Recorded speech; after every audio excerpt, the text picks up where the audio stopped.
Hello and welcome to today the news on Bangad Life. My name is Damola Ogunshaki. The Olubado of Ibadan land, Oba Owola Biolakunle, has joined his ancestors at the age of 90. Vanguard has learned that the Olubado of Ibadan land passed away in the early hours of Monday, July 7, 2025, exactly 1 year after he ascended the throne. May his soul rest in peace. Now let's move straight to the front pages of the daily list this morning. I'm starting with Vanguard. Vanguard is leading with ADC begins takeover of PDP structures in northern states. PDP calls defectors to ADC good riddance. I'm loyal to APC, that's according to Zulum. Dismisses a defection rumor. While Obi is still committed to Labour Party, that's according to source. Atiku Erifai Obi's coalition is a fraud. That's coming from an APC scribe. And according to ADC, federal government reform mere optics, not solutions. You failed as Interior Minister, Wike tackles Aregbeshola. I am still in Labour Party. That's coming from Peter Obi. You can see that story on page 5 of the Vanguard newspaper. On page 40, I am contesting for president, not vice president. That's coming from Peter Obi.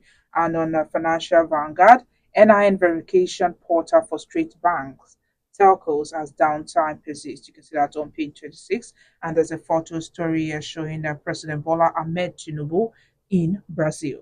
Away from Vanguard, we move to the Punch newspaper. Punch leading story says 10 states borrows 417 billion naira despite higher allocations. Rivers, Taraba top debt surge as 10 states account for 34% of national domestic debt. Nigeria's unity under attack from terrorists and separatists. That's coming from Tinubu. You can see that on page 20. Now let's move to the Guardian.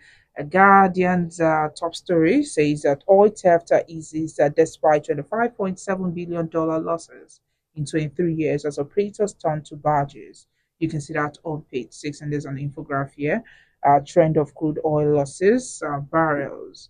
Now, away from that, on page 29, we have Obi affirms a 2027 presidential bid as Wike bet against his ambition. And tariff hikes lose a new phone lines activation as operators get ultimatum.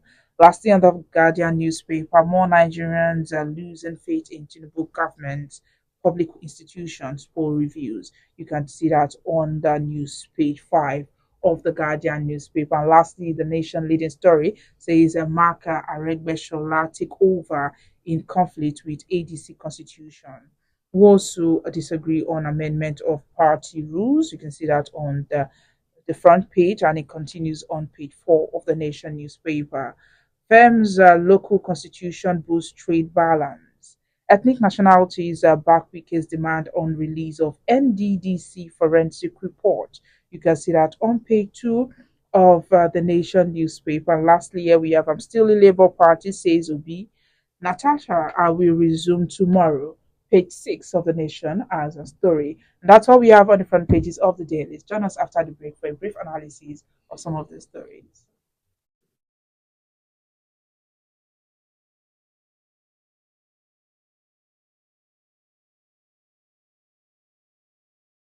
Welcome back. If you're just joining me, this is today the news on Bagad Life. My name is Damlola Okunshaki, and joining me to analyze some of the stories on the front pages this morning is Mr. Ali Mohammed. He's the CEO of Magnet Communications, former editor of the Times and Concord newspaper. Good morning, Mr. Ali. Morning, Damilola. How are you? Very fine, thank you. And let's start with this. So we're starting on the somber note this morning. The Olubado of Ibadan land of Bao Wula joined his ancestors at the age of 90, just exactly 2 days after he marked his 90th birthday. What do you have to say about Well, I don't think we should be sad. The man died at 90. He has tried. Um, about 2 days ago, I read about the celebration of his 90th birthday. I was shocked this morning when I heard that he has passed on. The man has tried at 90. He became the Olubadan of Ibadan land at age 89. He spent exactly 1 year. May his soul rest in peace. You see, the thing is that we should thank God for his life, for his determination to ascend the throne of Olubadan. despite the health crisis occasioned by his age, which he went through at that time. I felt very sorry for him when he became Yoruba because I was wondering how he would govern or how he will rule as the Olubadan of Ibadan. But the Lord has sustained him in the last 1 year. So we should thank God for his life. It's not a reason to be sad. In Ibadan now, by this morning, his drummers would have gone to the residence of the Otun Olubadan, and that is the former governor of Oyo State, who is the Otun Olubadan. That's a tradition in Ibadan. What's his name now? I mentioned his name a few minutes ago. He would be woken up this morning if he is in Ibadan by the drummers at the Olubadan's palace. And that's how you know that um, Rashidi Ladoja, I'm talking about Elijah Rashidi Ladoja, that's how you know that a new Olubadan will soon come on the throne. I like the ascendancy rules of Ibadan City. There is no problem. We've never had a court case over who becomes the next Oba, because the next Oba would have known himself through the chieftaincy promotional system. So by the grace of God, Rashidi Ladoja, who is in his 70s, will ascend the throne of Ibadan as the Olubadan of Ibadan land. And then other chiefs below the new Olubadan will get promoted. So there is no reason for any court case to become the Olubadan of Ibadan land. A dynamic ascension system.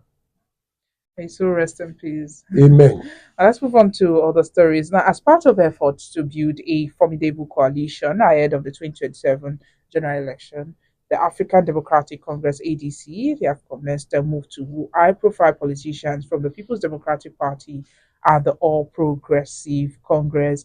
And that's although ADC has already taken over PDP structures in Yobe, Gombe, Adamawa, and some other northern states, many of the prominent politicians being approached, they are yet to formally defect to this ADC. What do you think about this? Well, it is a good development to have a new party, but the strength of that party cannot easily be determined yet. Yes, we have big wigs who are shifting positions from one party to the new party, but in the coming days, we should know the stuff which the new party is made of. I learned that the interim chairman is retired Colonel David Mark, and former governor of Osun State, Rafiu Aregbesola, is the general secretary. We wish them well.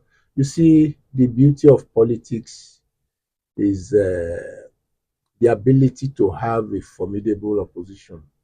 It's not about having a leader who will eventually become a dictator, because after 8 years, there is no good contestant to succeed him. So the new coalition ADC, which gave birth to ADC, is welcome because it is the beauty of democracy. Competition, healthy competition, not competition occasioned by um, attacks, violence, and all that. So I want to appeal to all those involved in the new party to please be sane in whatever they are doing. You don't encourage violence. We need peace in Nigeria for democracy to thrive. So you don't have to struggle for power by all means, through violence and all other horrible means. So let there be peace in this country. Let the competition for power be healthy. That's the beauty of democracy. I see a formidable challenge ahead. So the APC itself should be prepared for that challenge. But do you think ADC's position is to be the main opposition to APC ahead of 2027 Lola, it is too early. It is too early to see ADC as a formidable opposition party. But the ADC was given back to less than a week now.